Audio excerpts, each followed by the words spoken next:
Pwede siyang maging chest bag. O, diba? Saan ka pa? Lightweight lang to guys, tapos waterproof pa. Polyester na rin yung fabric nito. Kaya high quality. Pwede nyo gamitin pang trabaho, pang hiking, pang outdoor, pang camping, men's PE, outdoor, multifunctional chest bag. Check out na mga lods!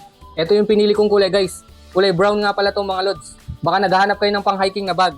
Nilalagyan din siya dito. Pwede nyo siyang lagyan ng bote o yung inumin nyo mga lods. Tapos tatlo yung ganito niya guys. Oh. Pwede nyo itong pagsabitan ng mga gears nyo. Pwede nga susi, flashlight, at kung ano-ano pa. Yung likod niya guys ganito. May sabitan din siya. Tapos mesh yung likod niya guys. Magandang klase oh. Dalawa na rin yung buckle niya para pwede nyo ilipat-lipat kung saan kayo comfortable na bitbitin guys. Tatlo yung zipper pocket nito. Merong isa sa harap. Pwede kayong maglagay dito ng mga wallets nyo. Tapos dito, sa gitna. Kaya maluwag-luwag na rin. Yung pangatlong zipper pocket niya, dalawa yung zipper niya. Ito yung pinakamalaking lalagyan nyo guys. Kaya may compartment na rin yan mga lods. Oh. Adjustable na rin yung bitbitan nito.